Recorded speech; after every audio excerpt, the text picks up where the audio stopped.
The views and opinions expressed on Lifeguards Off Duty are those of its hosts and guests exclusively.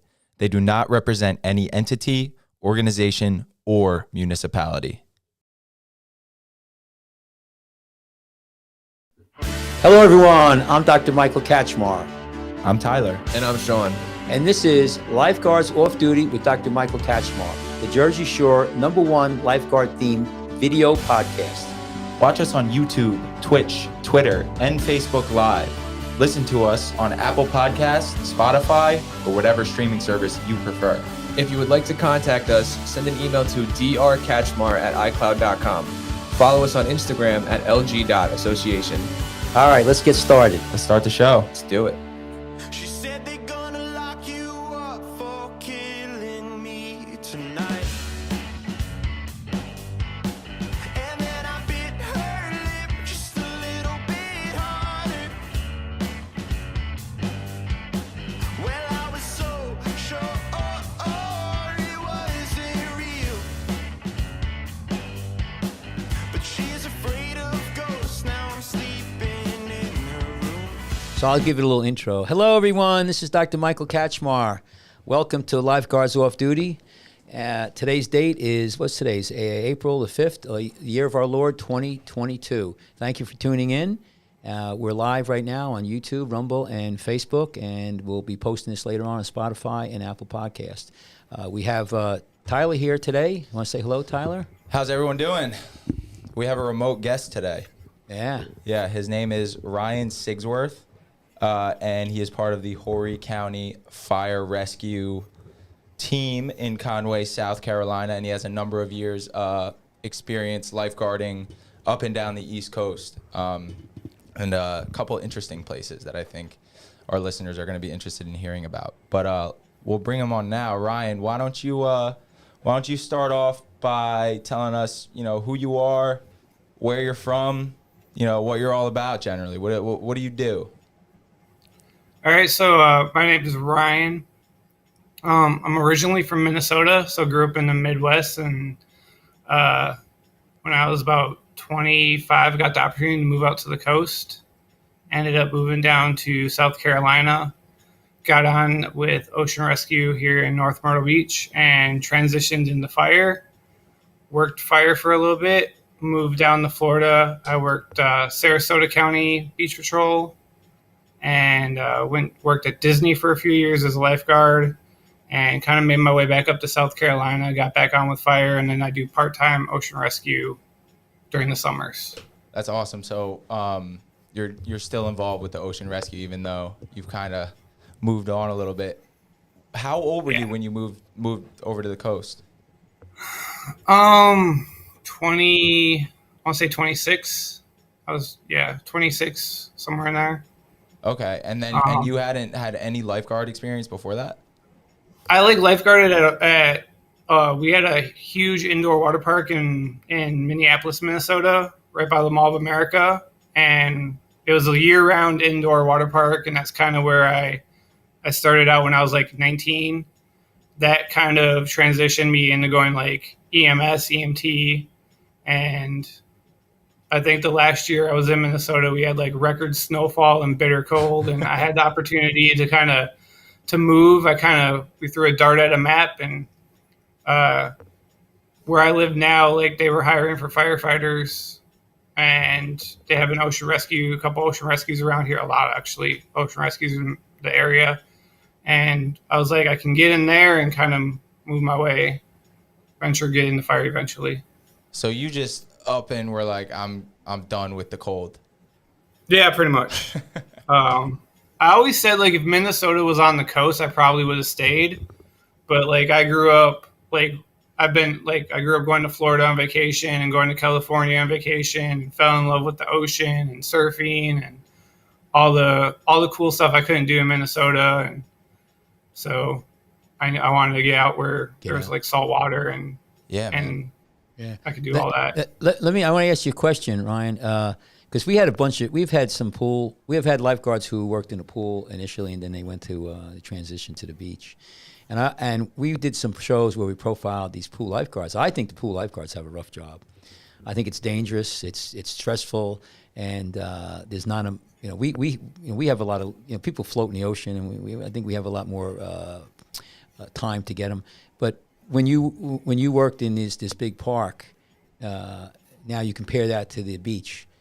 Can you give me which is worse, which is better? It's more stressful. You got to be more on top of it. Like, what's the differences? Because I'm always interested. I never did. I really didn't lifeguard a pool. I did a little bit when I was in high school, but I'd say the bigger differences were the water park was attached to a hotel, so you had a lot more families the parents would go up into the room and leave the 6-7-year-old kids running around the water park.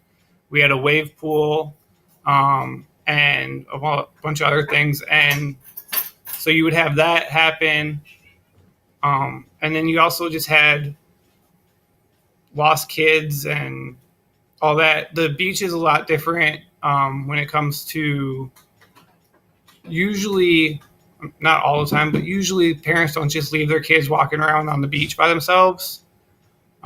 So you have, at least they're in the area. Yeah.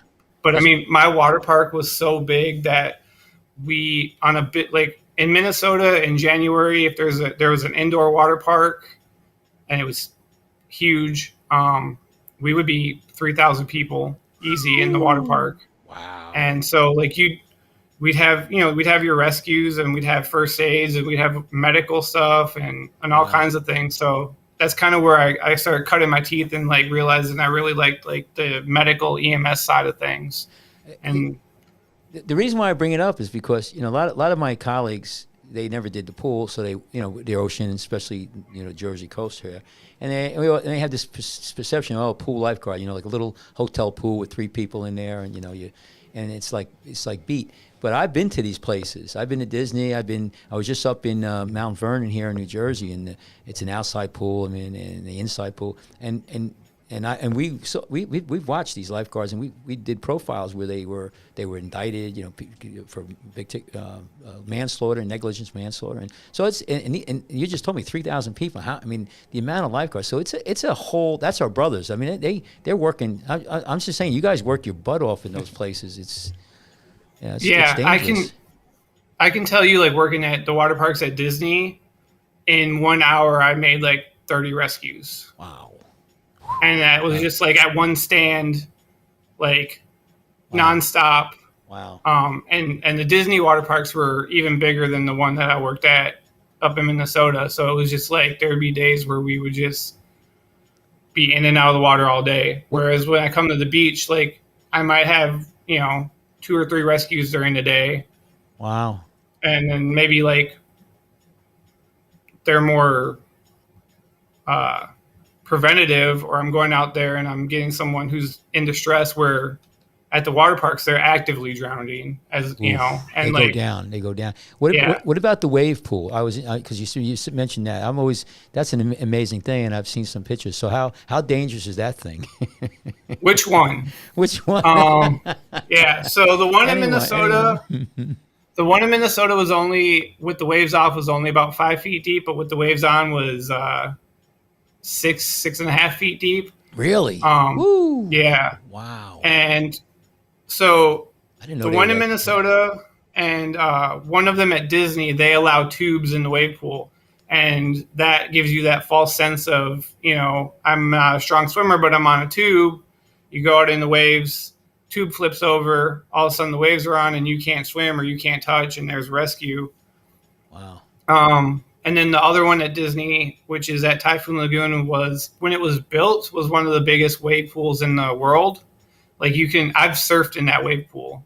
Wow. So, I mean, we would have huge waves, and the worst thing about that was every hour and a half for 30 minutes, we would have continuous waves, and people would swim out and get to the rope and get exhausted and tired, and we'd have to jump in, and we'd have to hit the E-stop to turn the waves off. Unfortunately, because the pool's so old, it took like a minute and 30 seconds for the waves to actually stop. Mm-hmm. So you jump in the wave pool and you're still swimming against waves, and it's not instantaneous. Yeah. But, We'd like to have one of them at the ocean, huh? Yeah. But do you, when you guys make a rescue in that environment, that pool environment, do you guys just, one lifeguard goes out with a can and pulls them in, or there's no ropes and anything like that like we do on the beach? No, we have rescue tubes, and it all depends on what the rescue is. At Typhoon Lagoon, because the pool is so big, you have 6 lifeguards on the pool, so you got 3 on each side. So if one jumps in the deep end, then the one that's in the beach entry, they'll go out and meet you like halfway and bring the person in the rest of the way. Okay. And then so it's kind of set up where you have guards on either side of the pool, and then you each cover like your half of the pool. Wow. How often? But yeah, Okay, what were you going to say? Yeah, finish. How often is it that, because the bottom of that pool is, I'm assuming, like concrete, right? Like most other wave pools. How often does that come into play in terms of like someone getting injured on it? Broken neck. A scrape, from a scrape all the way to a broken neck. broken necks generally, like head injuries, they don't generally happen that often because you kind of have to ride the wave and get dumped by it. And that's something that we kind of watch for. Scrapes and bruises and all that, they happen a lot. Like I've jumped in and scraped up my foot jumping in on the wave wrong and missing it or whatever. And there's grates in there and all kinds of other things. So, I mean, it's definitely something that you have to worry about. And you're jumping from 8 feet up into, 6-7 feet of water. If you miss that wave and you hit the backside of the wave, you're going into 4 feet of water and it's gonna hurt. So wow, that's amazing. What's it like surfing in that? I'm assuming that wasn't designed to be surfed. actually, it was. It was. No way. Yeah, back when it first opened, they had like boogie boards. They weren't really boogie boards, but they were boogie board-esque, and you could actually just go out and boogie board in waves. And so it was kind of designed to surf in. And then over time, it ended up being the thing where you could either rent out the pool for 3 hours and bring in your own personal stuff. And like if you had a bunch of friends and you all got together, you could surf it for 3 hours. And they also did a thing where it was like a learn to surf, where people from Cocoa Beach would come in from surf school in the mornings, and they'd set the wave to like the big wave, and you would just catch it. It was exciting. It was fun. It was a childhood, going to Disney World when I was like 10 and seeing that on like TV and being like, I want to do that. And then like actually going to work there and actually getting an opportunity to do it was like dream come true. But surfing in chlorine, so it's a little bit different. But I mean, you're not as buoyant, right? Yeah. But we use like 8-foot foam boards because then you're not worrying about scraping up the bottom of the pool or anything like that, or messing up a board. And we just, we paddle out, and it was a clean, perfect wave every time. Nice. Yeah. I like the 8-foot foamies. I'm a firm believer that the best surfing is done on longboards. I think that's the way to do it. 100%. I can go out with my 8-foot no matter what it is and catch something. Yeah, and it's supposed to be like a chill, relax thing. Like for me, like I have no interest in paddling out in like 15-foot waves. I'll take like the 4-foot high and try my best on those all day. But when you talk about the wave, I had a patient a couple months ago, and he got through his corporation, he was given an opportunity. There's one. He's a surfer. I can't think of his name. They opened up a wave machine out west somewhere. Kelly Slater? No, yeah, is that yeah, I think so. Is it Kelly and he was Slater? telling me it's like 10,000 a day or 10,000 an hour. I mean, they got people, and they'd use it as a corporate perk. There's no way anyone's catching 10,000 waves an hour. No, $10,000 an hour to rent it out. I'm saying they rent out the pool. Okay. And so he belonged to this corporation, and he was an exec, and they as a perk, they sent him and a bunch of other guys to go there, and he said it was amazing. It was just but it's very expensive, so they do rent them out. Now maybe that was the first technology. I don't know where it came first, for entertainment or for surfing. I don't know. So, ours, I don't know the exact number that Typhoon's was to rent it out, but it wasn't horrible. If you had like enough people together, you could definitely each put in like a little bit of money and go do it for 3 hours. And we had people from like celebrities, pro surfers, to families, Wow. to people like come and visit. Like we had a dude come, he was like there from North Shore, Hawaii, and came and like rode our, Wow. my wife just texted me because she worked there too, and she said it's $1,200 to do 1,200, 3 hours. Whoa, Yeah. that's not a bad deal. We might have to make a lifeguards off duty trip there. Yeah, We'll use the corporate $1,200 credit an card. hour, right? You said 1,200. So $1,200 for 100 waves. Yeah. I believe. Okay. Yeah. So he said 10. I could have sworn he said $10,000 for an hour. I don't know how true that was, but that's amazing. Yeah. Well, getting back to my whole premise about it, I have a lot of respect for pool lifeguards. And when I started this show, we started diving into it. It's just amazing. And a couple times when I've been at these places, I see the intensity that these lifeguards have to apply to the job, and it's tough. I thought we were the top of the heap, but I don't think so. I think some of these pool lifeguards, and like when you have that many people, when we're in Minnesota where you have like 3,000 people, how many lifeguards were there? How big was your crew? During season, on average, we probably had 50 people, 50 guards a night, for the water park, and that included that was like lifeguards, and then we had slide ops because we had water slides and stuff. So the slide ops could be at the top of the slides and let people go, and then not all of our slides emptied in the bodies of water, so we could have slide ops at the bottom of those who were there, and then could let us know if something bad happened. But yeah, we had about 50 a night on in season during That's a big yeah.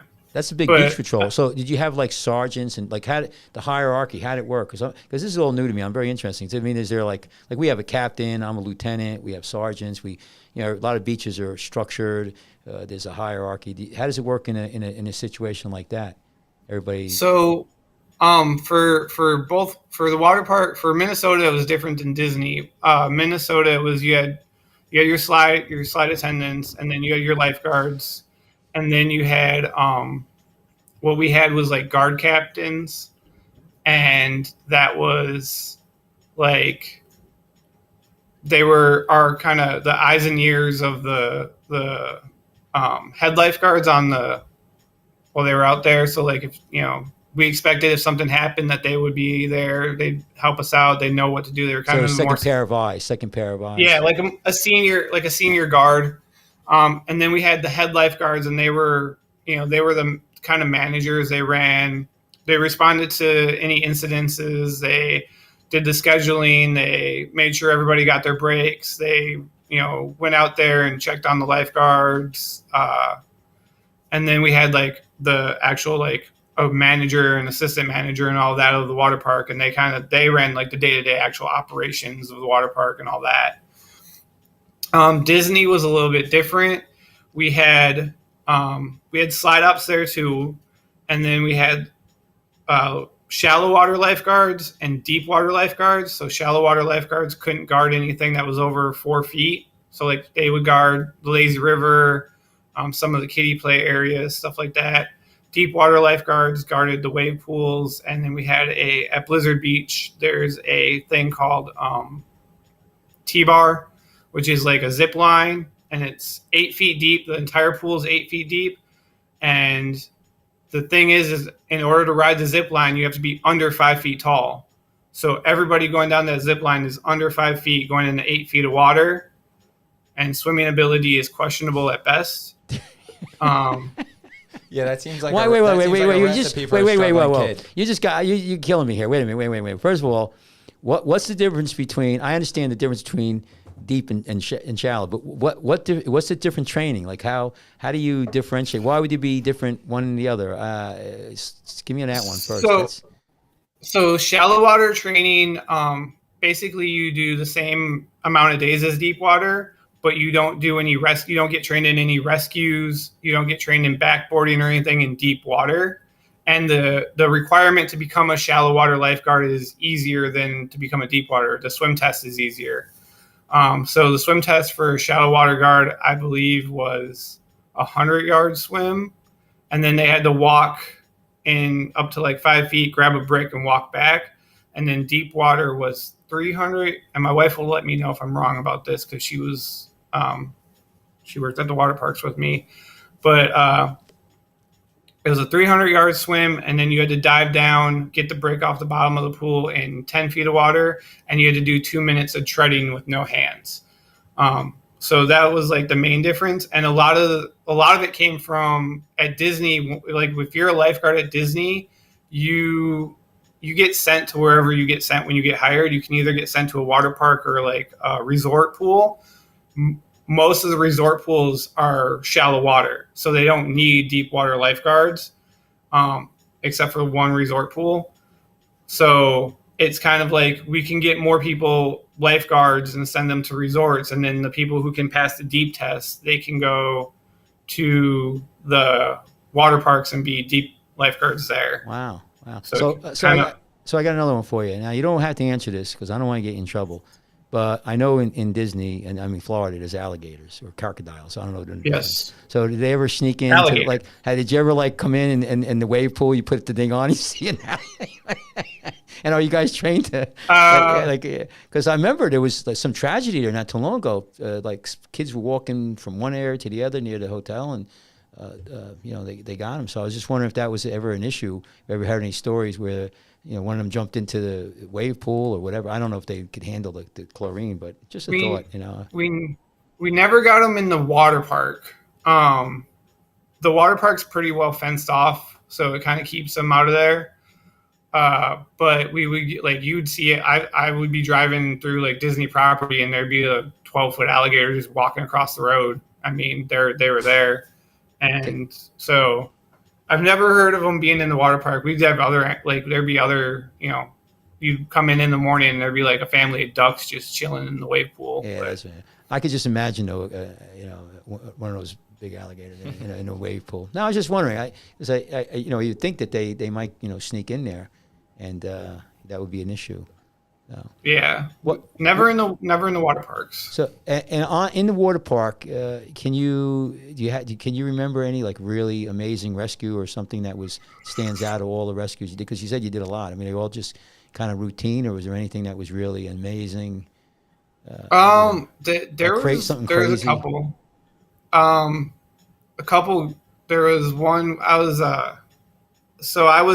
My main water park was Blizzard Beach, and I was filling in for the day over at Typhoon, and I was sitting on the wave pool, and we had the bobbing waves on, which is 30 minutes of just continuous like waves, and a guy swim out to the rope and just got exhausted, and like classic like hand wind in the air, like wanting help, and he's like dead center between me and my shadow guard at the rope. So it's going to be a swim for either of us, and went in and ended up like grabbing him.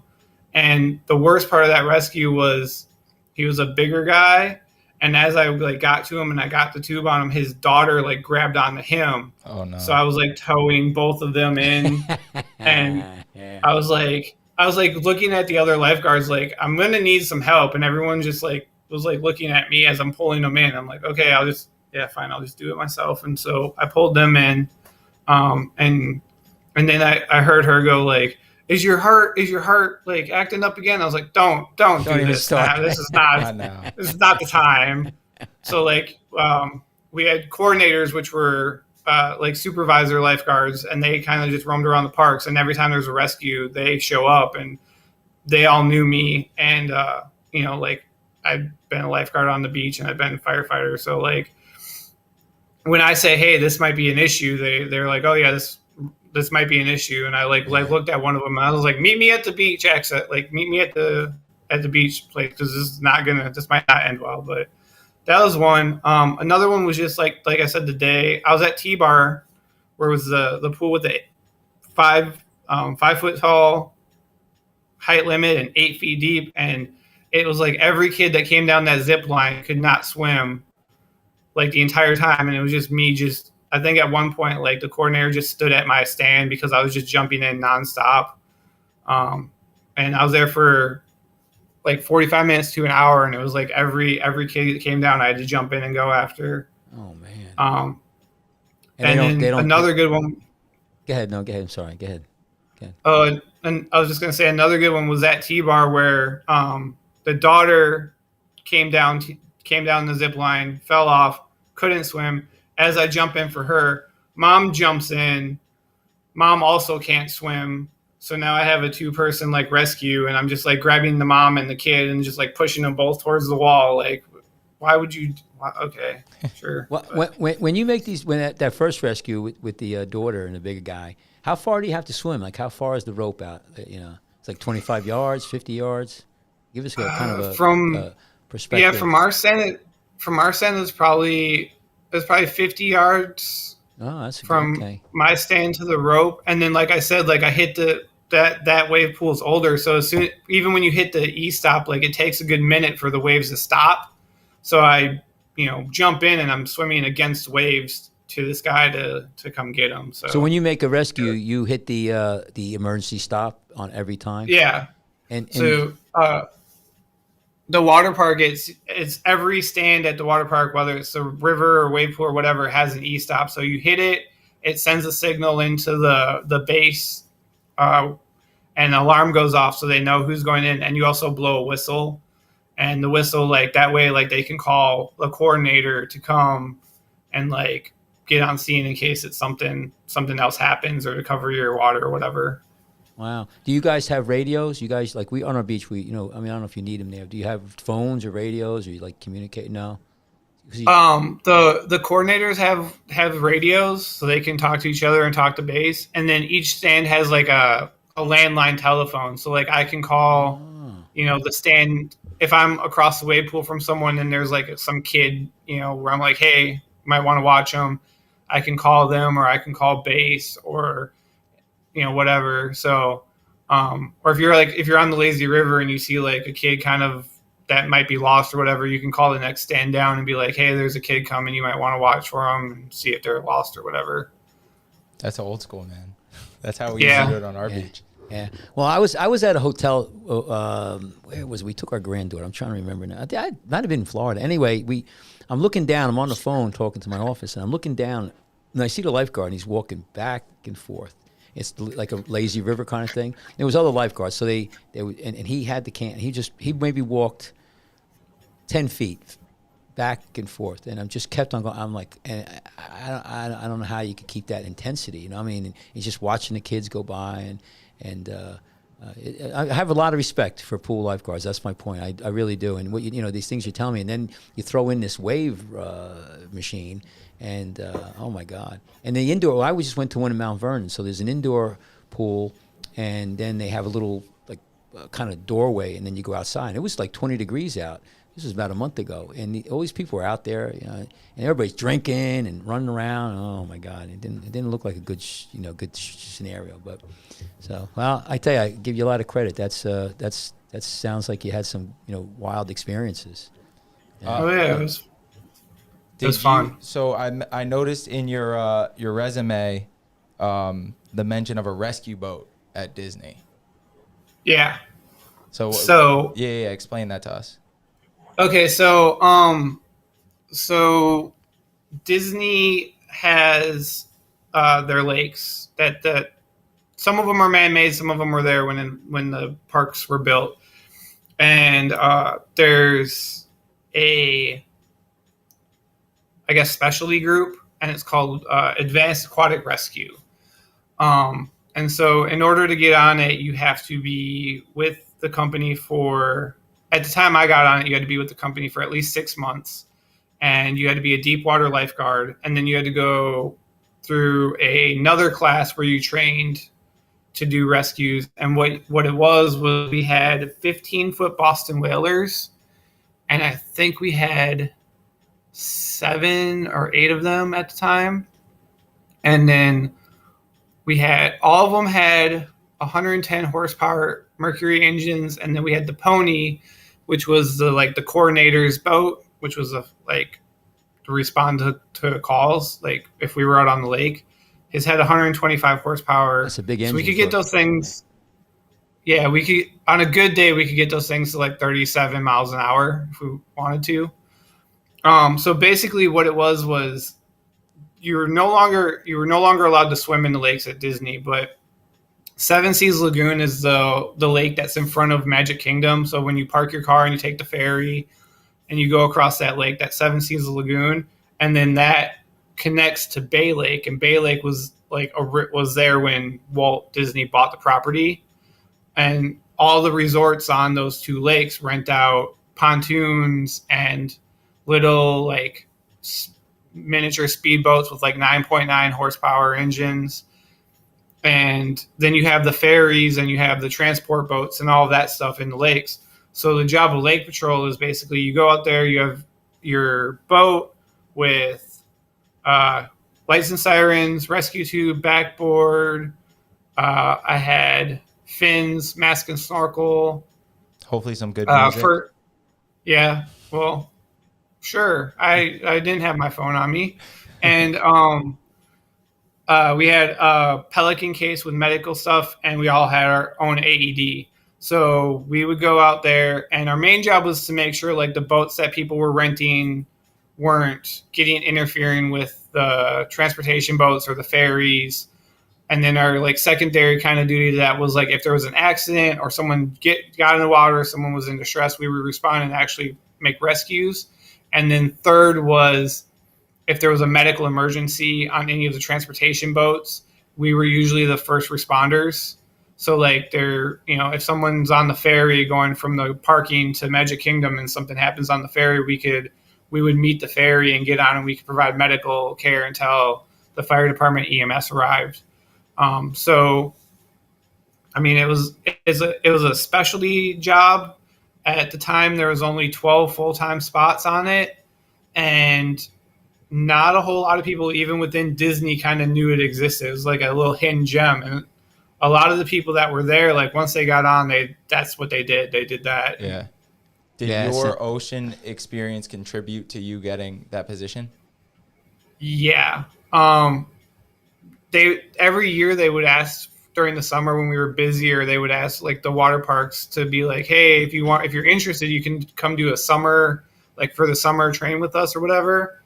And I got lucky enough that there was a full-time spot opening up, and I went in and did my interview, and they're like, like what experience do you have? I'm like, I've done ocean rescue.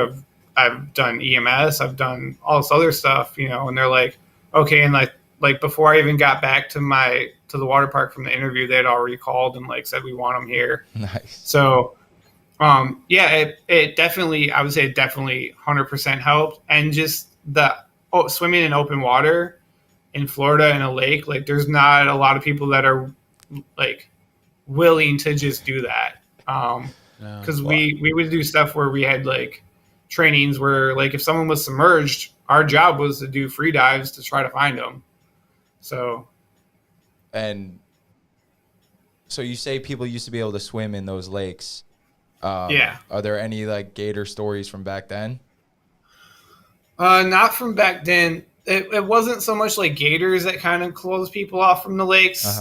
What ended up happening was all of the resorts around the lake serve alcohol, and the boats and the transportation boats, they go as long as the park is open at night, they'll go out. And unfortunately, people with alcohol at night decide that the best thing to do is try to go out and go for a midnight swim. And, the boats are out there and it causes problems. There's like, I never heard any stories of anyone actually like getting hit or run over by a boat, but it was always like, it was close enough where it became a big concern. Something where they were like, yeah, we don't want that to happen. But so I wanna touch on your ocean experience, because that obviously is like a huge part of your life, a huge part of how you even kind of came across what we're doing here. I guess I want to start by asking you, like, where does this deep relationship that you've had with the ocean for what seems like your entire life, where does that come from? It comes from a couple places. One is I remember like being just like a kid, like little, and my dad just bringing me to the pool, and I didn't want to get out. All I want to do is be in the water 24/7 and swim, and you know, being like 3 years old and wanting to like go underwater and just never get out. And so my dad was like, you know, I didn't ever take swim lessons. I think I took like swim lessons like for a couple weeks, but I was all my dad, you know, teaching me how to swim in pools in our where we lived and stuff like that, and falling in love with the water. And then just kind of being like, I love water and I love EMS. I love rescue. I love all of that. That's always been like a part of me growing up. I'm old enough to where like I grew up watching Baywatch, and I grew up watching like reruns of Chips and Emergency and Craft and Rescue 911. Like all that stuff was like presented to me at like 5. And I'm just like, yes, this is exactly what I want to do with my life. And so loving water and loving all that medical EMS stuff and rescue stuff, I was like, there's no better profession. There's no better way to go than, you know, ocean rescue, because it combines everything I like. And then I had the opportunity to go to California when I was like 12 and go surfing for the first time. And I fell in love. You mentioned your dad having a huge part of this, and I think for a lot of us, you know, our parents play a big part. Do you have kids yourself? I do. I have a 14-year-old. Nice. Do you surf with him or Yes. her? Yes. He has a nicer surfboard than I do. And we surf, and we when we lived in Florida, me and him we had snorkel gear. We would go to the springs and go snorkeling and diving at the springs. He's done junior lifeguards here in Myrtle Beach for the last 4 years. And like, so yeah, like I've kind of, we moved here when he was 3. Okay. So it was immediately like, we're at the beach now. We're going to do all the crazy cool water beach stuff. And he fell in love with it. So, man, that's so cool. I'm assuming he has his eyes set on being a lifeguard. I think he wants to be a lifeguard. Last time he told me he wants to go in the Coast Guard and do rescue swimmer. So we'll see if that pans out for him.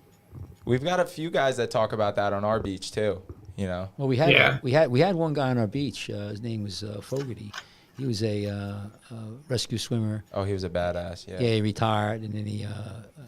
I guess he did his tour or whatever, and he came onto our beach, and he was amazing, unbelievable swimmer. He used to, he'll take you talk about the cinder block. He'd go out, take a cinder block out in the ocean, and he would talk the other kids, the lifeguards, to go with him, and they would go underneath the water and walk with it, But he was amazing. He'd go out in any kind of ocean, but he was really a great asset to the beach. So that's good. The junior lifeguard's big here. We just had a show about that. Our beach, we have about 50 to 70 kids sometimes for the summer. The other beaches similarly have that kind of turnout. We really push it. It's a great place to get our kids. And we get kids who start at 16 years old. And if you get a kid who's 16 years old and has, did the junior lifeguard program for 5-6 years, they're unbelievable. I mean, they're really seasoned. They're still young kids, and you got to be careful with them, and you have to watch them. But that's something. We just had our program, and one of our state parks just opened up a new program. They're going to pay their kids, junior lifeguards. They're starting 15-year-old kids. They're going to pay them $15 an hour to train, not to lifeguard, but to train for the whole summer. Can you imagine? I mean, if I had that opportunity if I was 15 and I lived on the coast, the heartbeat, I would have taken that. Can you imagine? I mean, we did a show with him. That was our last show. His name is Chip Bruce, and I said to him, I said, man, oh my God, man, just think about that. Think about the parent, like you said, your kid's going to get $15 an hour, and they're going to train them, and then the next year they'll start them at actually the state park is going to pay $18.50. So it's pretty wild. But our beach, we have a really, I know I'll let you go and talk about your stuff, but our beach in Seaside Heights, we're kind of like an inner city beach. Even though we're down the shore, And we've had quite a few. Some of the lifeguards who come out of our junior lifeguard program tend to be just unbelievable lifeguards, and really, really just shine. So we really love that program, and we push that. I think that's the best thing. Every beach patrol should have one if they can, and it's good. Like I said, dad like you could bring your son there, and it bonds. And I got my granddaughter. She's 8 years old. She's as tall as I am now. She's probably gonna be like 6'4", and I've had her on the beach how many years, Tyler? You know, The whole time I've yeah, been Tyler around. and her had a fight last year because I don't know. Tyler did something. I don't know. she got mad at him, but she's out on the board and she's rowing out to the buoy with me. So it's great. It's just a lot of fun. Wait till you have the grandkids. That's the kids good. The grandkids are even better. So. Oh boy. as If you hang in there long enough. yeah. So Ryan, I wanna talk a little more about Myrtle Beach and then Sarasota, and also what you do with the fire department. We'll get to that in a little bit. But Myrtle Beach, which is very similar to our beach are you guys seasonal or is it year round? So we have Myrtle Beach and North Myrtle Beach. They're two separate towns. Okay. They're both seasonal. Myrtle Beach is run by like the private company that rents chairs and umbrellas and lifeguards. And then North Myrtle Beach is a USLA certified Gotcha. ocean rescue, and that's who I am with. And so, yeah, it's seasonal lifeguards. And then we have North Myrtle Beach Patrol is under the police department umbrella. So we have beach patrol officers, and they will be on the beach year round. Okay. And then Myrtle Beach has their fire department. They are trained in ocean rescue, so they'll be on the beach year round. And they have the pickup trucks and ocean rescue, all that. They're USLA certified. So it's seasonal, lifeguarded, patrolled year round. Okay.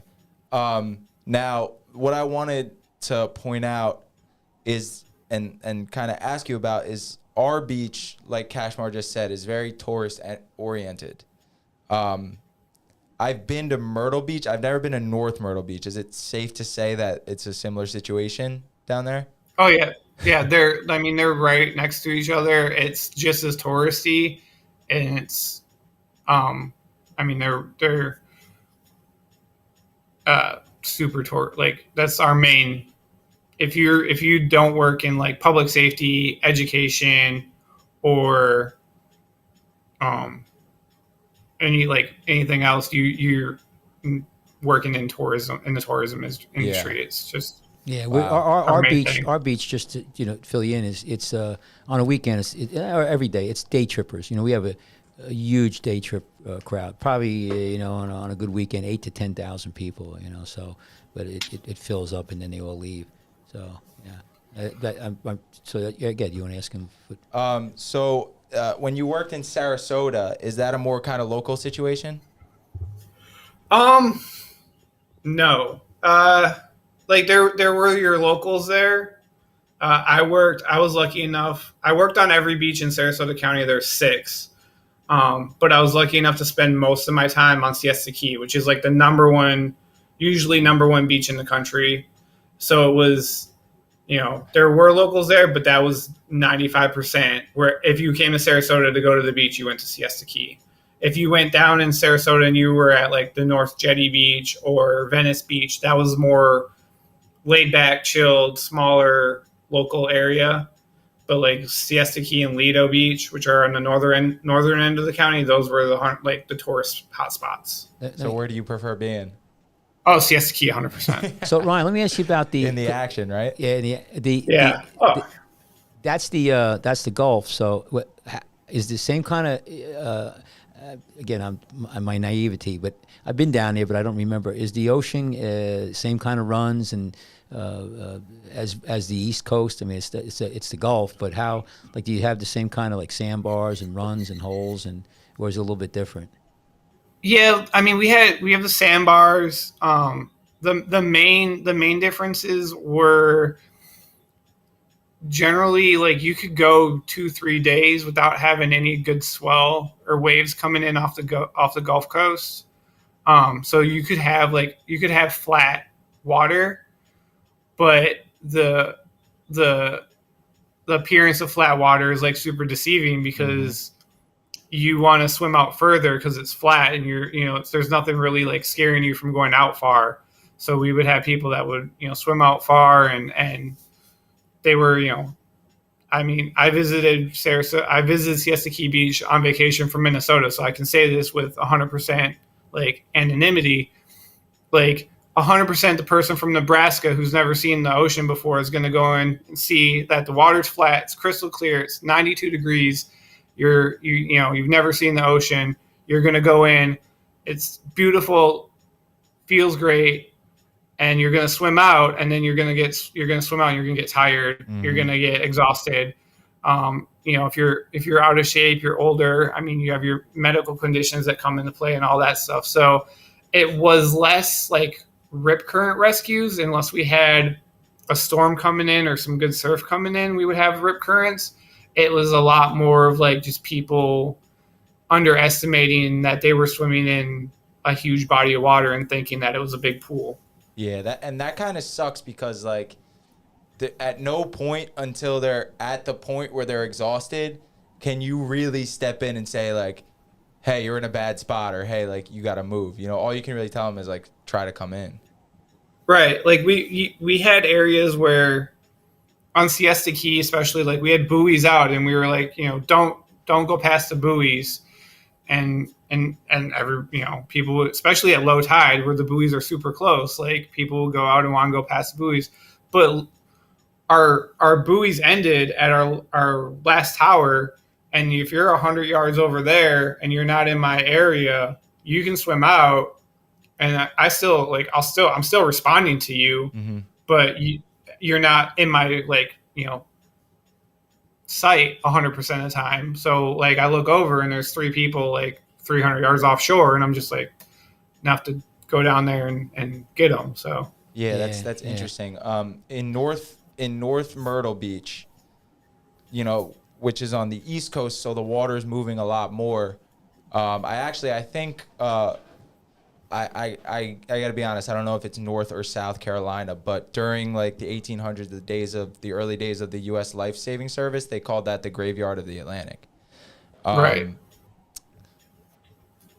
So what was the difference there between like how so you go from, well, you've actually gone back and forth, right? You started in North Myrtle Beach, went down, and then came back.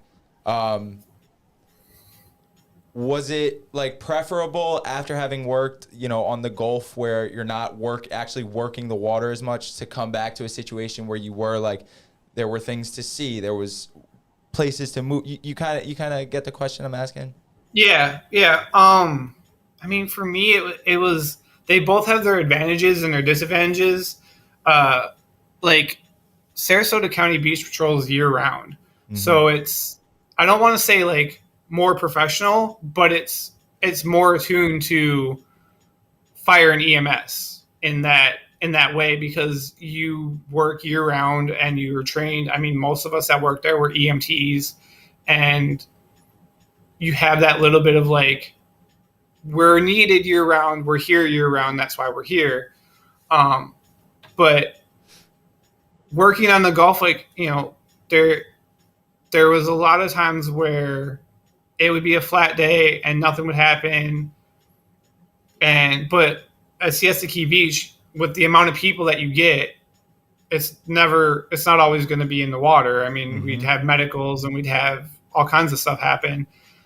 We're here, you have the medical stuff, but you also have rip currents, you have waves, you have, offshore winds that will kick stuff up, and storms and all that. So, I mean, they both definitely, to me, they both taught me different things, and I think made me better as a lifeguard, because I got to like experience different aspects of them. Yeah, that actually like leads right into my next question.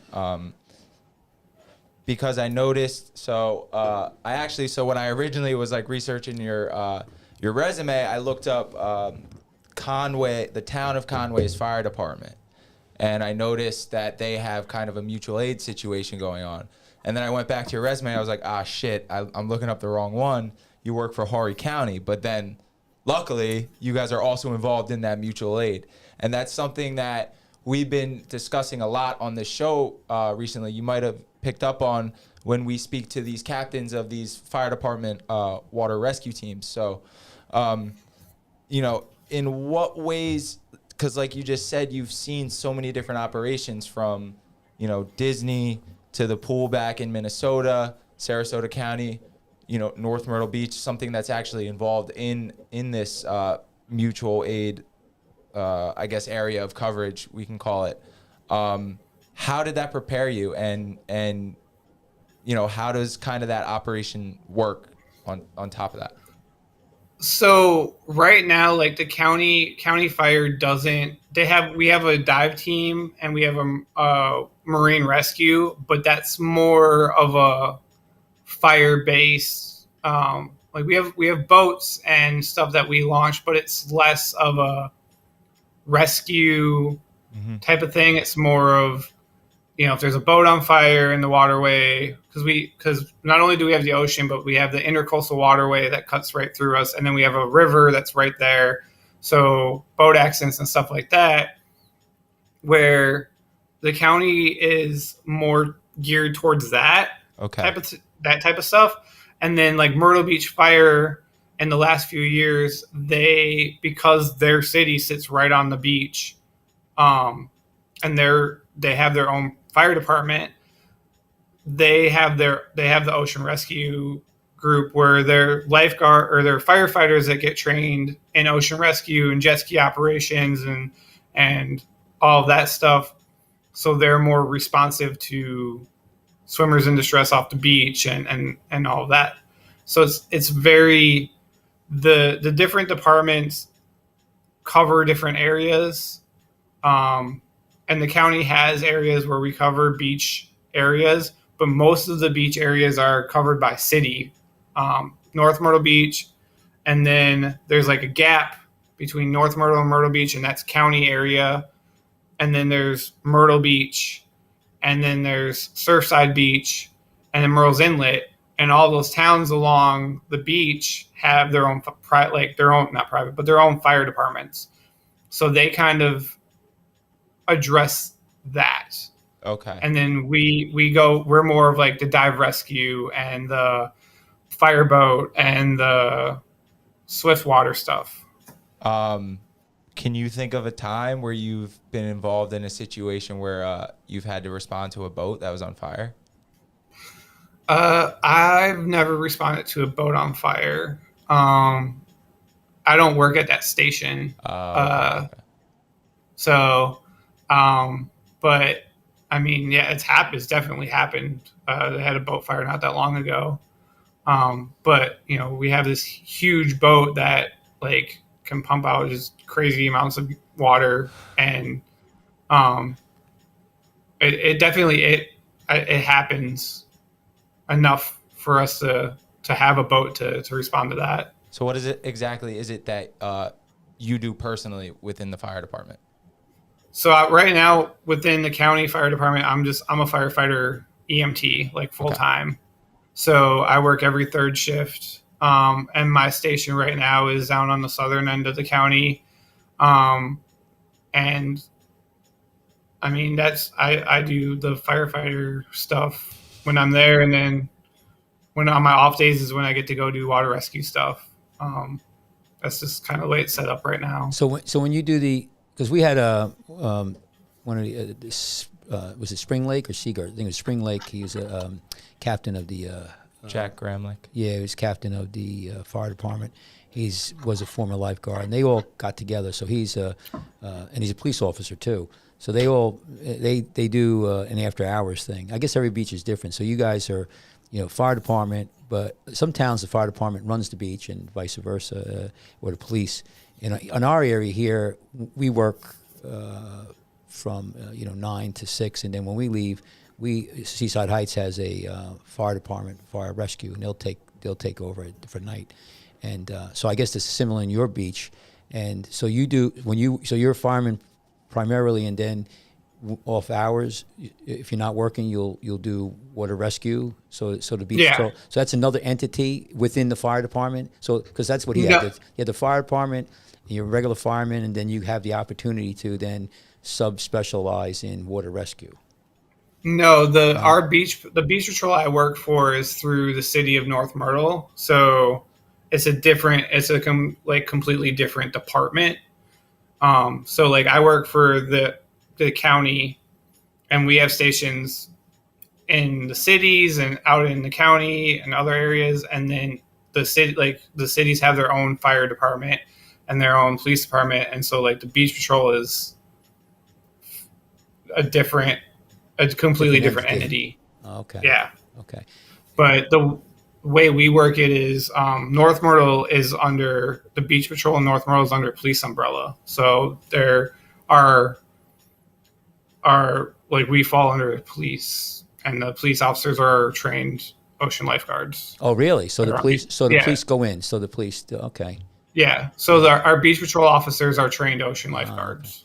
See, some towns here, they don't allow the cops to go in, the police, because they want the lifeguards to do it, or the fire department. It's interesting. And then there's other beaches or other places where they all get cross trained, and police Right. could do it, but they'll have another entity. Which a lot of guys that end up becoming firefighter or police officers around here, especially, come from the beach patrols. Yeah. A lot of them start Yeah. out on the beach patrols. Yeah, yeah. When I want to ask you about this, about your season. When you say you're seasonal, like we're here, we start right now. We're going to start swimming in the bay in May. It's April right now. It's still a little cold, but we're getting the test, and we start gearing up, and then everybody really starts here Memorial Weekend, maybe 2 weeks before, and then we go all the way until the end of September. A lot of beach patrols. Not everybody, I'd say about half, we do that because now the season seems to be longer.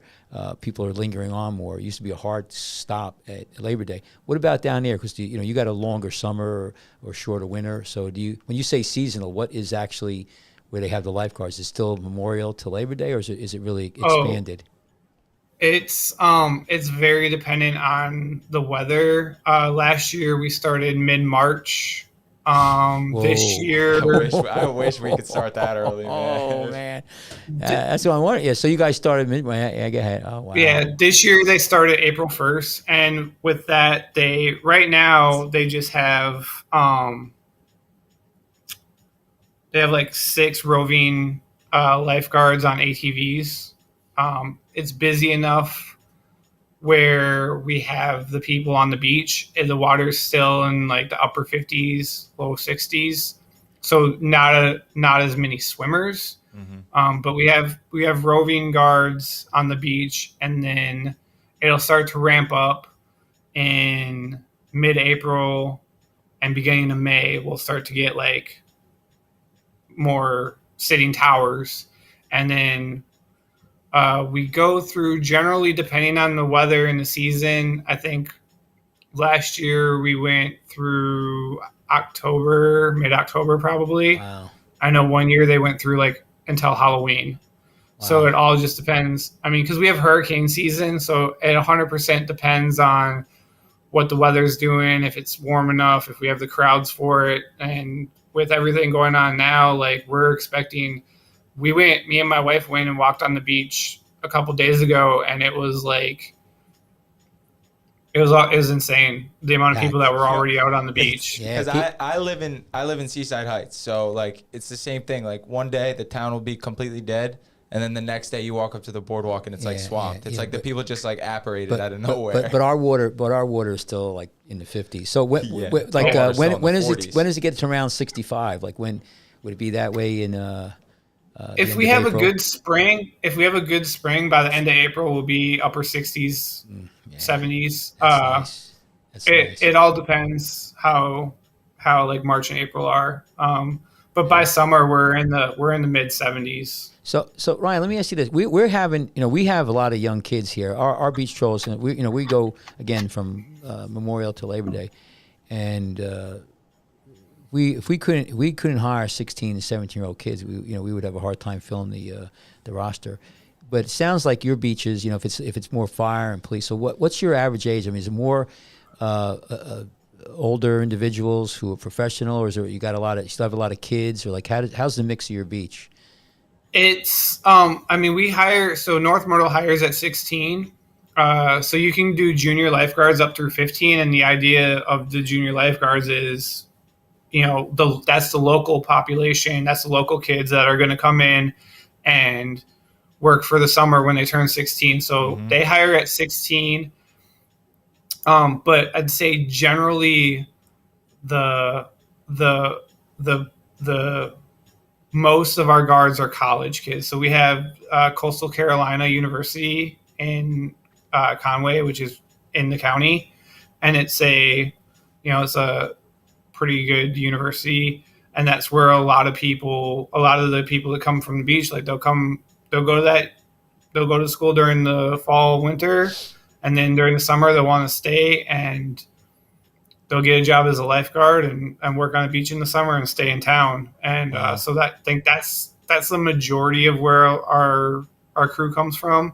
There's very few people like my age and older because it's seasonal. So it's kind of hard to like, keep like once the season's over, especially around here, like once tourist season's over, if you don't have something else going on, you're out of it. So yeah, it's the same way. It's the same way up here. A lot of guards struggle with that.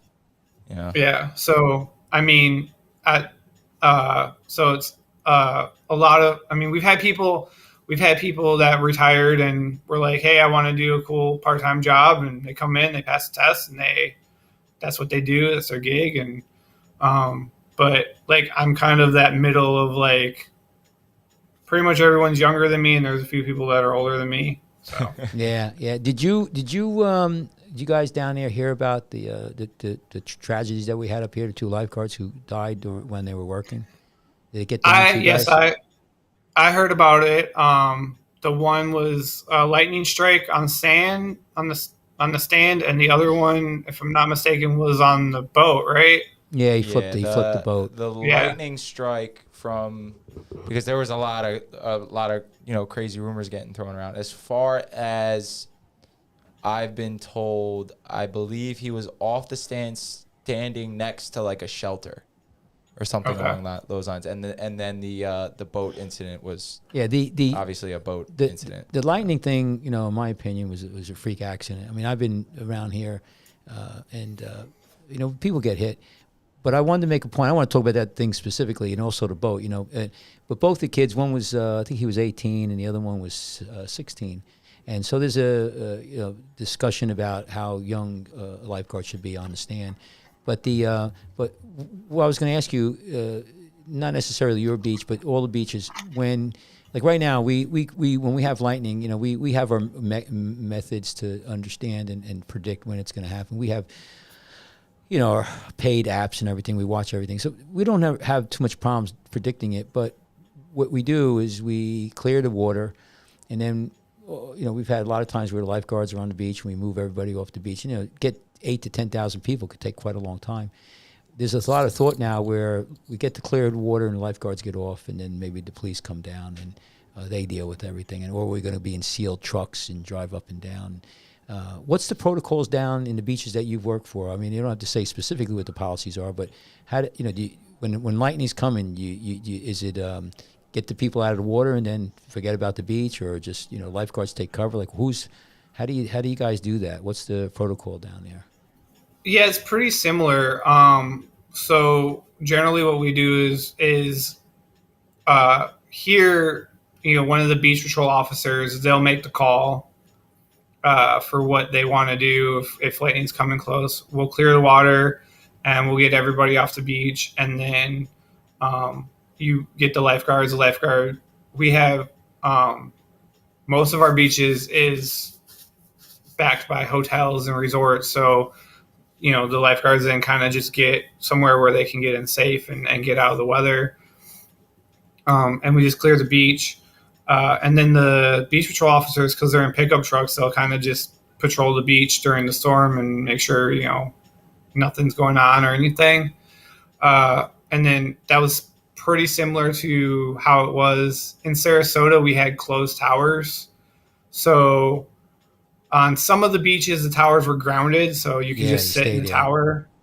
And then but on like Siesta Key and Lido Beach, the towers weren't grounded. So if there was lightning, we would send the pickup, pick everybody up, and then 2 lifeguards would get in the pickup and then Drive patrol the around. beach for it. Yeah. And then every like hour, you would switch out with 2 other lifeguards. But other parts of Sarasota, like we had down in the Venice and North Jetty area, like our towers were grounded and So you everything. So we stayed. just sitting because that's the safest place for us. It's grounded and we're indoors. We're not, we don't have to worry about anything. But it's pretty similar. I mean, you make the call and um, get try to. The hardest part is just getting everybody. No one wants to listen to you when there's lightning. It's like they're No, especially nobody here. wants to leave. I don't know how it is up there, but like it can be lightning like a mile away. But like the ocean, you look out at the ocean, and it's clear and there's nothing. But right on the other side of the waterway here, there's a huge storm coming in that's the size of like the state, and you're just like, you need to get out of the water.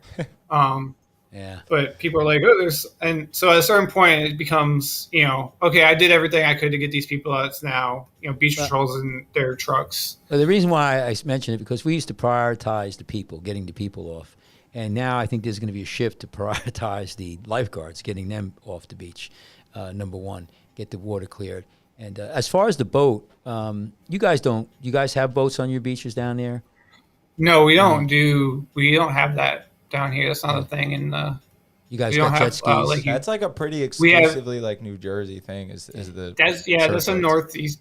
That's definitely a northeastern like thing. You guys got a jet ski? we- though? We're, we're obsessed with we our have- boats, man.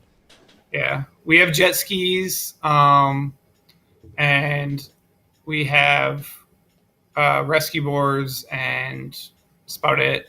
Yeah. See, I'm going to give you a pitch for the boat. I tell you, I've actually made boat rescues, and he's going to laugh, but I love the boat. It's great when it's cold. You could work out, you could patrol, and they're great to ride. We ride waves. We have the ones up here at Van Dyne's, but yeah, I was told that there's not too many beaches that use them. Atlantic City uses them exclusively for rescues. And South Jersey, if you ever have an opportunity to see someone like the Red Bull or those guys could ride those waves down here. I mean, I've been in competition down here multiple times, and it's just amazing. The boats I think are a good tool. We all have jet skis now. We have 2 on our beach, and they're unbelievable. But the boat has its place. But that's what happened. That's why there was controversy. This kid, 16-year-old kid, he flipped the boat, and the boats are. They have these gunnels, and it hurt them and it killed them. But again, that's another thing that we're concerned about up here. And there was some push to get rid of the boats, and it's a great tradition. Do you guys compete with boats at all down there? No, not even compete. We don't compete. We compete. North Myrtle will go to regionals for USLA competition, but we don't compete with boats. So with the We US, do- I know. sorry, go ahead. I was gonna say I know Sarasota does like surf skis, and they compete with that for their competition down in Florida. But yeah, we don't do any boats. Yeah, because they have the ACs. Because I mean, I've done the the nationals and the regionals, and they do have a boat relay. So I was just wondering.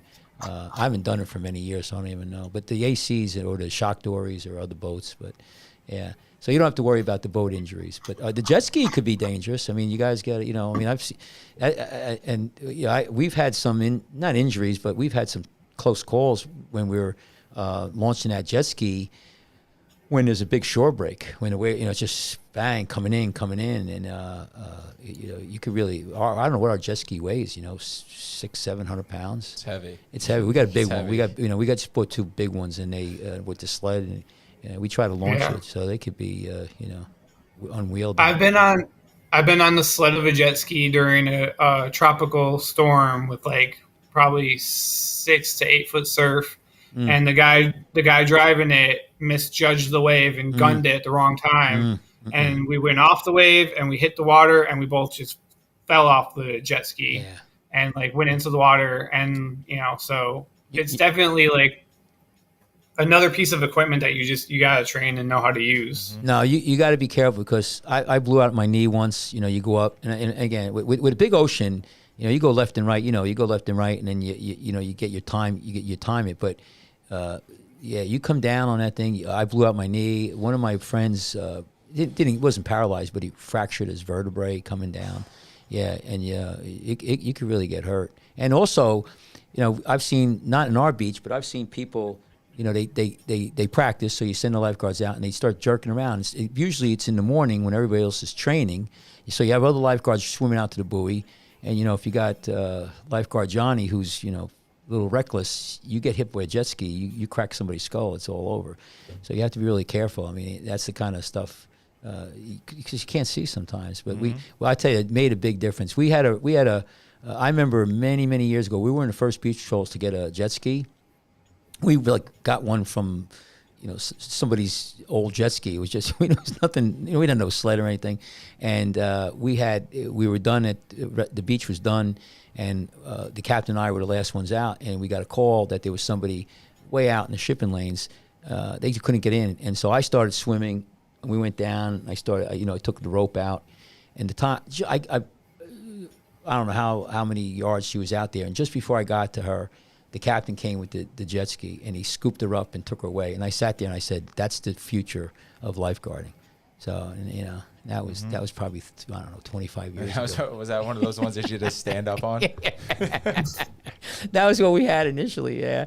And we tried everything. We didn't have a sled. We tried to take the rope can out with that and everything, but no. So no boats. Yeah, I think that. We're going to have. I know we're going to talk about some kind of memorial for these kids. They basically died in the line of duty, which is pretty, crazy. And the one kid who up here, his brother's a police officer, and so it was a shock to all of us, So and that's just reinforced the job could be dangerous. What we do.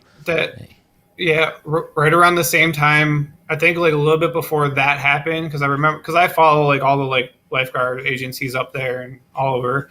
Right around the same time that happened, there was a kid who was lifeguarding down in Flagler Beach in Florida, and he went to dive through a wave and hit the sandbar and ended up paralyzed.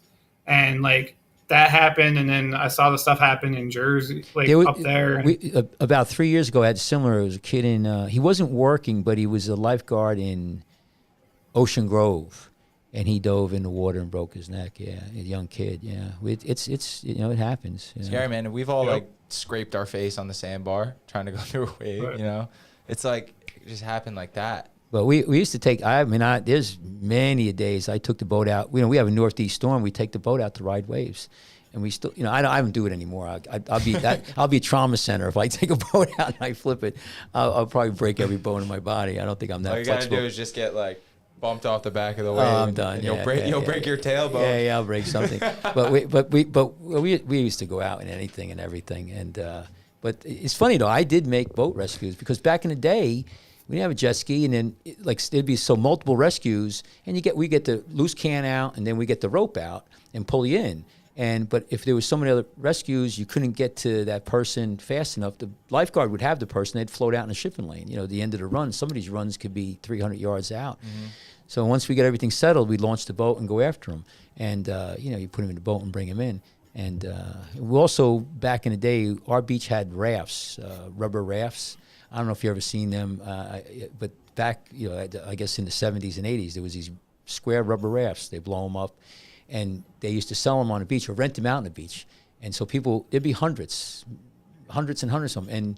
And when there's a west wind day, they would get blown out with the person. They weren't in trouble, but you'd launch the boat. And of course, the captain and the assistant captain, they own the concession. So I don't know if they cared so much about the people.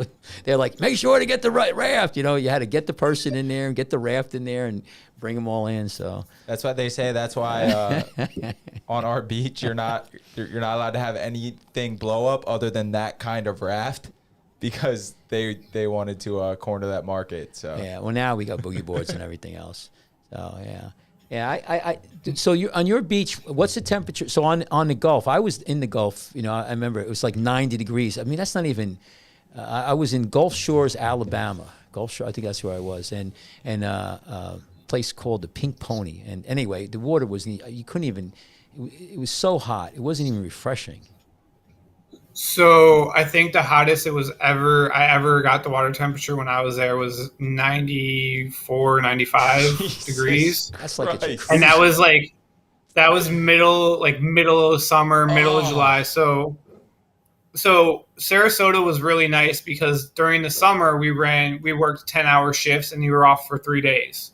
So you work 4 days on, 3 days off. And me being, loving my job and wanting to do it, I was like, yeah, I'll come in and work on my off days because whatever, sure. Okay, cool.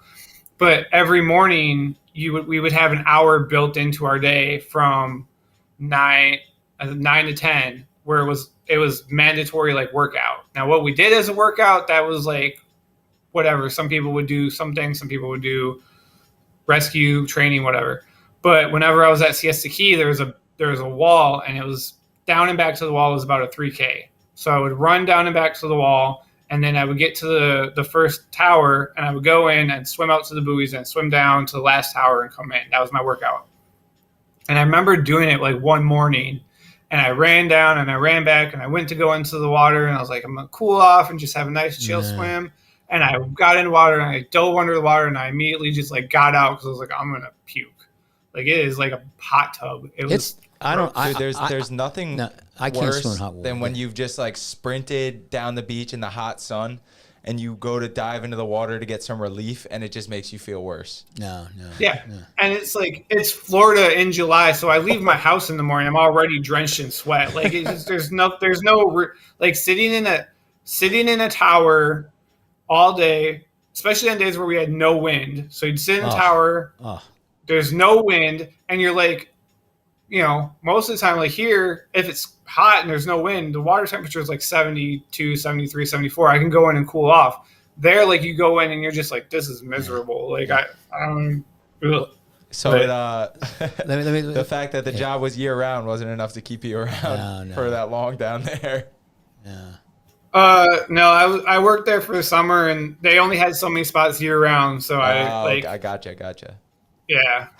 So that's when I'll ask you. This is I'll tell you a story, but also I ask you the question. When I went down, I was dating this girl. She went to, she lived in Kentucky. I forget what she went to. One of the, Marshall University. Anyway, I met her down there. This is many years ago. So I think it was called. It was what is it? The Pink Pony. I think it was Alabama or Louisiana, and. So we got there, and Gulf Shores. I guess at Gulf Shores, Alabama.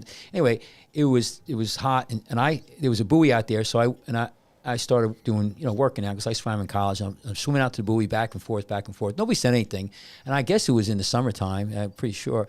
So I get up there, and there's the Pink Pony is a restaurant. We had to go up there, and a girl comes up to me. She goes with the hard accent. She's like, "Were you the one swimming out there?" And I'm like, "Yeah." She goes, "You're crazy." And I go, well, "Why?" And she goes, just last week some girl got all bitten up by a bull shark. And I'm like, "What?" Oh man. So the question. The question is, when you worked down there, was that a problem? I mean, you guys, because in the summer, I don't know about the, but I mean, how many? I hear, Florida does get some shark activity. So how dangerous was that, and how often did that happen? Florida was pretty rare. Like on the Gulf side, it was pretty rare. We had more stingrays than anything, like stingray puncture wounds. The sharks usually in Florida are on the Atlantic side because the water in the Gulf is so hot. I mean, it's not. Yeah, it's so hot, and so like we've had sharks like swimming near shore and stuff where we were like, people were like, "There's a shark," and I'm like, "Yeah, it's Gulf of Mexico. There's sharks in there." Like, don't go out to it, but that's usually like they're far enough out where like you shouldn't be out there anyways, and the water during the summer is so hot that like they're not interested in hanging out in that water. where's the Atlantic side? Like up here in Myrtle, I mean, one of the biggest sharks caught off of a regular fishing rod was caught off of the pier here in North Myrtle Beach. So like, What kind of sharks you got? like up a three. there? Well, I'm sorry to interrupt. We What got what kind? we got bull sharks. We got during the winter we'll get the great whites to come down from up north. Yeah, I mean, mostly a lot of bull sharks, sand sharks. But generally, like, you know, if you see them, there's a bait ball that they're chasing, and they're not trying to bother you, but everyone freaks out. Yeah. Yeah, they're not like gonna detour from like a guaranteed meal to go check you out. Right. Last year we had like a bait ball that was huge, and you just saw like 4 or 5 sharks like swimming in the bait ball, and attacking the fish, and it was fairly close to shore. So we like got the people out of the water, just so they're like, are they gonna bite us? I'm like, no, I just don't want you getting in the way. Like if anything, they're gonna go for a fish, and you're gonna be there, and you're gonna end up like getting bit, but they're not gonna come. No, this isn't Jaws. Like, no. I was swimming last year, and we get these big bunker patches. That's the bait fish around here, Manhattan. They call them Manhattan. And I remember I was swimming in and out to the buoy, and I know there was a lot of bunker patches moving, but I wasn't really paying attention. And the last swim, I was going out, and I saw just a wall of fish. And I was like, eh. I turned right around. I wasn't gonna go through that. Sometimes when sometimes when the guys are on paddleboard layouts, I'll be like, yo, you got to go over there, and send them like right into the bait fish. Well, we don't really shark. I haven't heard. I used to shark fish around here, and we have to go out 30 miles. And all we have around here that I've seen is mako and Threshers. And the threshers don't bite, but the blue sharks. But I haven't heard of anybody ever getting hit. You got more, and we don't even have the bluefish anymore. We used to have a lot of bluefish, and when they would be running the bait, they would have their mouths open. People cut their legs, but I don't see that anymore. So we're pretty good with that. But I was just wondering, how the Gulf was. It's hot. So it was real hot. yeah, Yeah. Well, that's what we talked to Gary Faulkner. He's the supervisor. Jerry down in Miami Beach, and he was saying you go from just sweaty hot to wet hot. So he said it doesn't do anything to it. So yeah, I don't like it down there at that time of year. So. Yeah, I don't think I want to go swimming down there. But the other thing is our beach, though. But we've had sometimes we don't get warm water until July. I mean, we've had a couple times. Sometimes we don't get the really warm water till August. Yeah, yeah. I mean, we still. I a couple of years ago. It's funny. I'll say this because I'm older now, but it was in June. And I was doing lunches, and I go down to the one stand. There's this one little chubby kid. The water's like, I don't know, 56, 50, and he's in there, and there's a bar, and there's a run. And so the kid gets in trouble. And so the lifeguard goes out, and I don't know what I was thinking, but I take the rope can, I hit the water, and that was it. I went, right? I said, screw this. And he got the kid, and I said, just bring him in.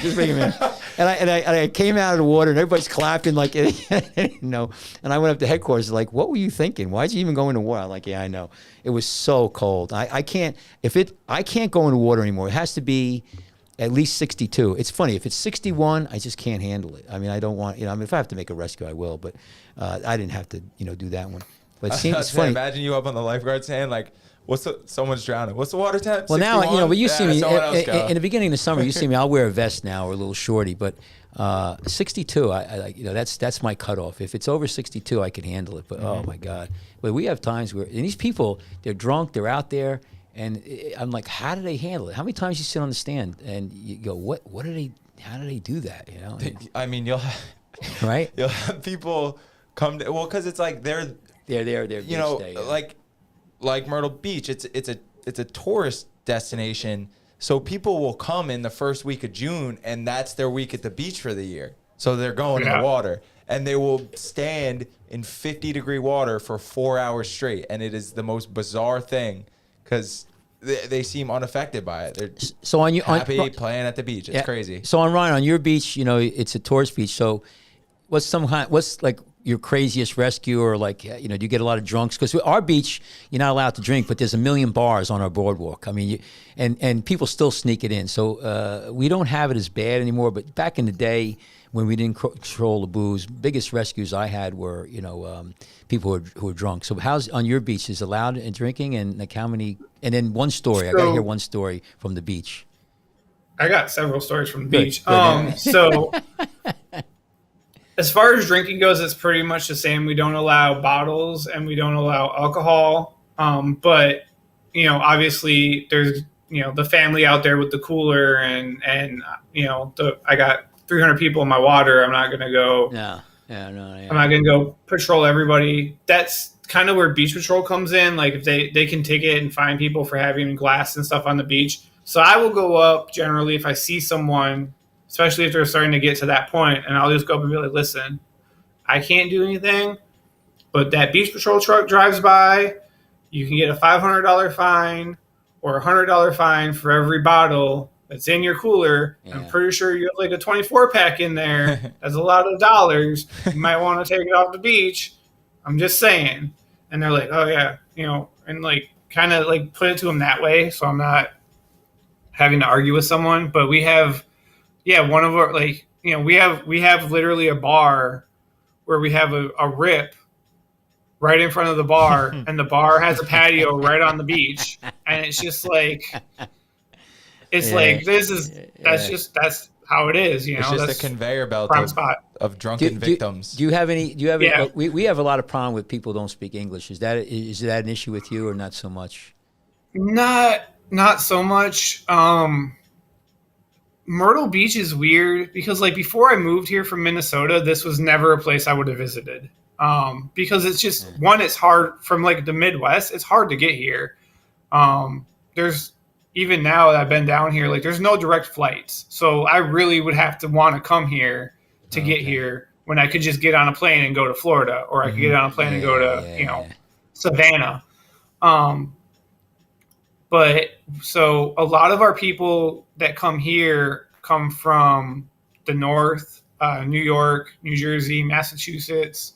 And we get a lot of people come from like inland South Carolina, like Columbia and stuff like that. They'll come in, and we during the weekend we get a lot of daily people, but it's like week, like Saturday through like Saturday. So like when it's summer here, you do not go to the grocery store on Saturday night, because that's when everybody's coming to town. They're all going grocery shopping and buying all their stuff, and you're just gonna be stuck there. But like, I mean, we get a lot of people here, but as far as like people who speak English, I mean, the majority of the people that come here speak English, just because of how people get here and where they come from. Yeah. That's sometimes an issue with us. We get everything. Our clientele is from North Jersey, New York City, Philly, but definitely up north. You get that kind of crowd. They're nice people. Don't get me wrong. It's just that a lot of them, they just don't speak English. Yeah, so I mean I'm sorry. Go ahead. That was Disney or Sarasota. That's where I dealt with the most people who there was definitely language barriers all the time. So yeah. All right, so listen, we got it because we want to maybe we could end this soon. It's been an hour and a half. It's flying flies, man. It was a great show. Really. So how about you tell us a great story?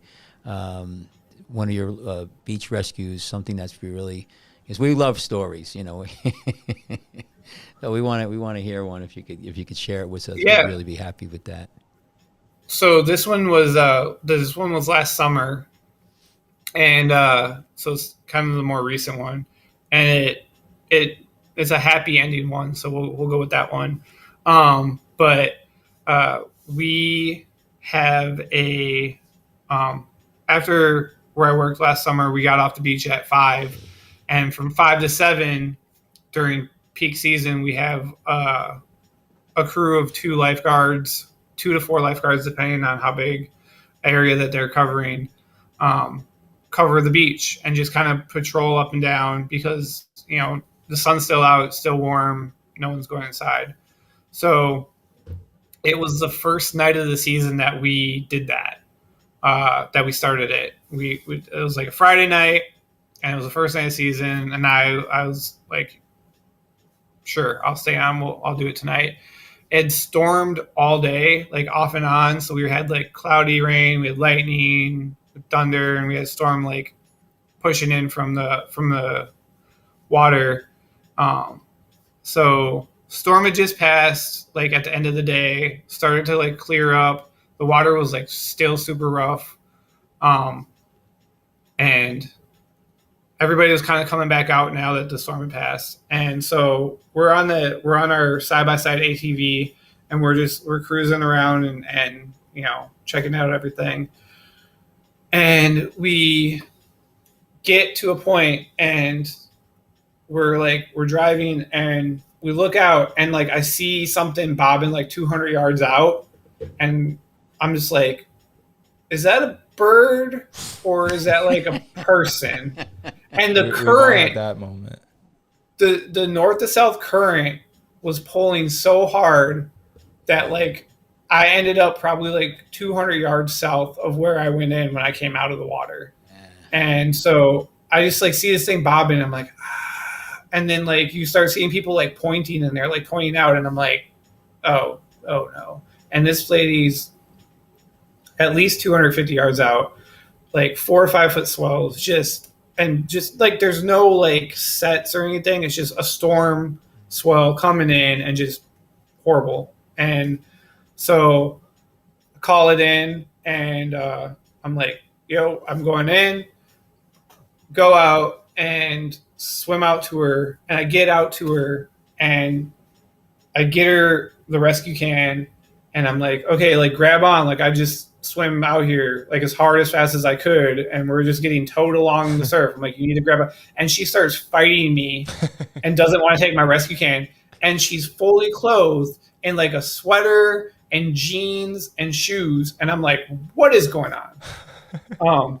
So like I'm literally like arguing with her and like fighting her to take the rescue can, just like fighting. And I look to shore, and like beach patrol, like 4 beach patrol trucks roll up, and I'm like, this is not great. And I just kind of finally I just like get behind her, I put the rescue can in front of her, and I just go over her shoulder, grab the rescue can, just kind of hold her there and start kicking back in. And she's like fighting with me the whole time, and finally get her in the shore. And like the like we went so far down shore, like they had to like chase us down as we were coming in. And she's like hyperventilating, and she can't breathe. Like fire gets called, and everybody's showing up, and they're like, what's going on? I'm like, I have no idea. She was like way too far out there, just bobbing along. Like, and when I got to her, she was like going, like physically going under the water. And I don't know the whole story, but something with her wasn't right. She went in the water, I guess. And at one point I'm exhausted by like fighting her to get back to shore. But at one point my boss comes over and is like, hey, someone said that there was a kid with her. And I was like, oh, great. Man. So I grabbed the rescue board, and I go back out, and I'm out on the rescue board, and they have like all the beach patrol officers are on top of their pickup trucks, like with binoculars, like looking. And she ended up not having the kid with her, thankfully. But like she ended up going to the hospital and like was treated and evaluated and stuff. But I was like, it was that, one of those things where it was like, I very well could not have been here tonight, and this would have ended 1,000% different. And the best part was everyone I worked with on the beach, like later that week, a bunch of new guards came in, and they were doing training. And every night of training, the beach patrol officers told that rescue story to like the guards that I worked with were like, I've heard this story 5 times now. Like every beach patrol officer has come in and told me this story, like every night. And I'm like, yeah, well, it's a good rescue story. But yeah, they're like, we get it, bro. You made this cool rescue. Right. But the best part is like 2 days before that, I went to my boss, and because we had rescue cans. And I was like, look, I really want a rescue tube. Like, I want a rescue tube. I think it's more beneficial. like, this is what I want. And he's like, yeah. He's like, okay. And then that night when I had the rescue can, I literally was like, that would have been a perfect opportunity for a rescue tube, because I could have just clipped it around her and clipped it in and been just pulled her in, like no fighting, nothing. Yeah. And like the next day I come in and there's a rescue tube and I'm like, Yeah. thank you. You think she was trying to kill herself? You think, that's what That was sounds the like. assumption. Yeah, that was the assumption, like, yeah. that she was thinking about that and then changed her mind. And also Yeah. there was a lot of other stuff that kind of contributed to her behavior. So I didn't ever really get the entire full story, but it was definitely one of those times where you're like, yeah, so this Something's wrong. would have been different. We had once where a lady comes down. She's dressed in black. She has a black, like the thing over her head. Walks in, and it was like a rainy day. Nobody's around the beach, so you could see her. And then lifeguards went down. I sent the lifeguards down, and she's again fighting with them, arguing. And she didn't speak English. She was like an Italian, heavy Italian accent. I don't know where she came from, but she was determined to go, end it all. And so you do have that. Some people will do that.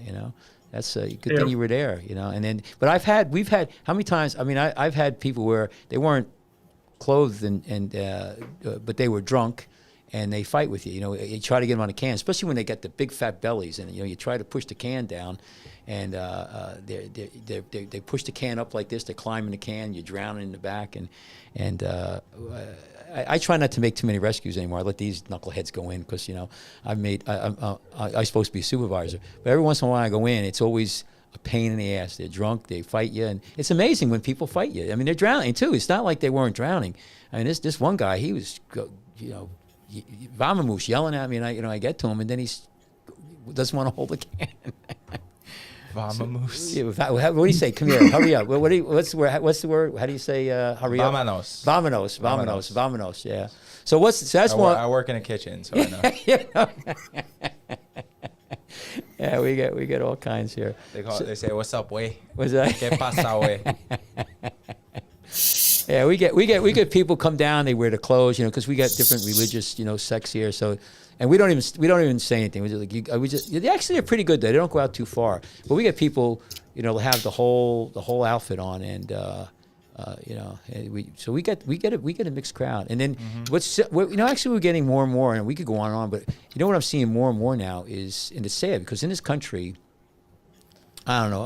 I'm a physician, so about 40% of the population is morbidly obese, and I have people in the hospital that are. I just had one patient. He was 535 pounds, and these guys, they're not 30 years, 40-year-olds, so they're out in the water. You get these people who are 400, 500, and they're coming down. Maybe not 500, but 350 to 450. That's a large individual, and that's not easy to if that person gets in trouble. And you make a good point because I said to we use cans. How are you going to get around that guy? It's going to take 2 lifeguards. I think we should have big size, the rubber, the can that you're talking about. Have it around them, clip them, and try to drag them in. But we have more and more people like that, and they're out because I went down to the stand to do lunches, and the kids are sitting there, the 2 lifeguards, and I see this guy out just at the end of the bar, and I could see by his body English, the way he's walking. I said, "There's something." I said, "Call him in." And as he came in, he just gets bigger and bigger. He's one of the biggest people I've ever seen able to walk on a beach, and he was pushing definitely, I would say, 450, 480, and if he got in trouble out there. That's a big boy, So you make a good point. The equipment that you have, you have to gauge it to the people that you're going to be rescuing. I think we have them on our beach. We have a couple of them. We definitely don't have. But it's going to be tough to bring these people in. So yeah. So we're about close to wrapping up, but I wanted to read a quote for you. And let's see if you can remember who wrote this.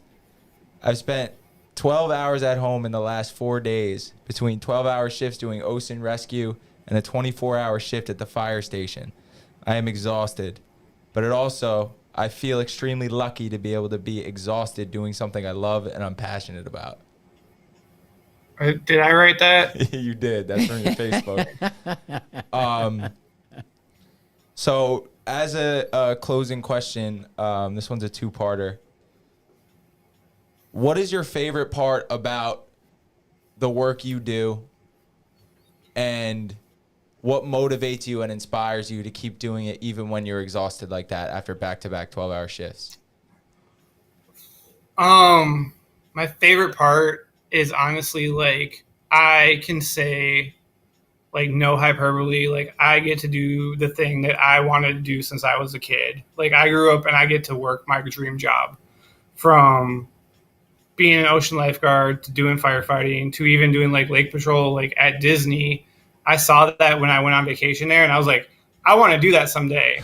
I've gotten to do it. So like everything that I've wanted to do, save for like a couple things that I wasn't able to do. But like being a firefighter and doing ocean rescue, like those were things like 3, 4, 5-year-old me wanted to do, and I get to do that. So that's kind of like, that's the best part of it. As for what keeps me going, like I remember writing that quote, and the reason I wrote that quote was because I worked the 12-hour shifts on the beach, 4th of July weekend, and then I went and worked a 24-hour shift at the fire station. And I made a water rescue that day, and like remember just like going to bed at the fire station and I'm passing out because I was so exhausted.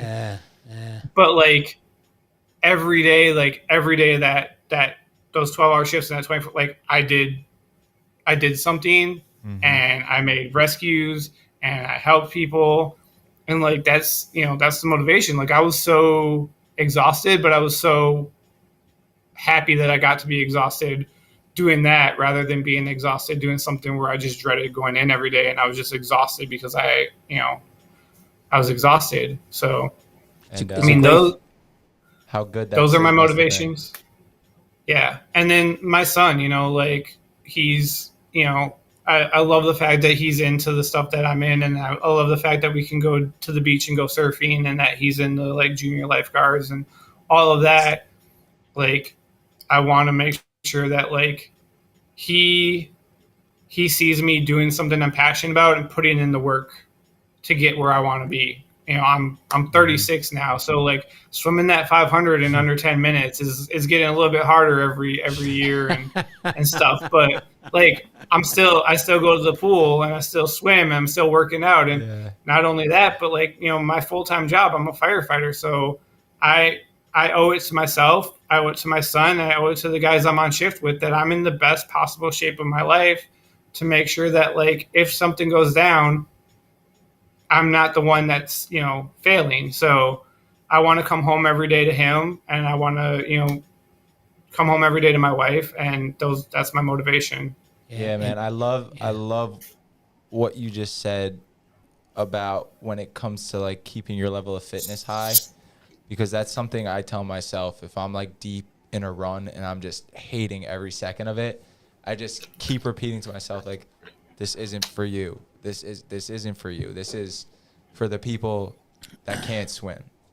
This is for the guys and girls you work with when they're in a sketchy situation. So I mean that definitely struck a note with me, man. And I'll give you two things. One is we have we're so lucky that we could save people's lives, and that's an amazing thing. Maybe we do 50 rescues, but several of those, if you weren't there, they would have drowned. So we tell all our guests and our kids on the beach, you save somebody's life. That's so amazing. And I'll tell you another thing too. You talk about being out of shape. I give you some inspiration. I'm 65, and I do about an 8-minute 500. So you could. He was lifeguarding today at the pool where I was swimming. So you'll be fine. You just gotta. It just gets harder. Hey, watching this guy swim today, I don't want to be the guy going down. Oh, yeah. I was moving pretty good. I was doing 130 hundredths. So you got dusted by Casino. I got my buddy. He's 65 too. We competed all our lives. He's just an animal. He's ridiculous. But I was a 640. He's a 520 in a 500. The thing is, we keep doing it, and we keep doing it, and you could keep doing it. You got a long way to go, and you got your son. So I tell you, you're inspirational to me. You all of us love what we do, and it's such a great thing to do it, and we get to save people's lives. We're out in a beautiful environment, so we are blessed. I know, and I my wife and we say it every day. We're so blessed, and we're blessed to I have Tyler here. I met you. You're an unbelievable individual. You make me feel good about human beings. In this day and age, it's kind of hard, To put it less eloquently. Yeah. So really appreciate you, taking the time to talk to us and help the program. And Tyler, we want to say. Yeah, Ryan, thanks again for reaching out, man. I'm so happy that we finally got to do this. This is like a month-long build-up to this show. Yeah. This right here is exactly what we're trying to make happen. Is build this community so, we all understand where each other are coming from. So this was awesome, man. Yeah. I enjoyed being on, and thank you for having me. Like, great. Hey, we'll have you back anytime. Maybe during the summer we can get some updates about what's going on in Myrtle Beach. And if you're in Ocean County, New Jersey, you better give me a call. Yeah, I will. We're going to start doing, like I said, our live stuff off the beach. So we're going to do some stuff. We're trying to get a lot of more videos. So keep watching us. We're going to get there. Did you tell them about the sign off? No, we forgot again. All right. So at the have you watched the show to completion yet? I've listened to it.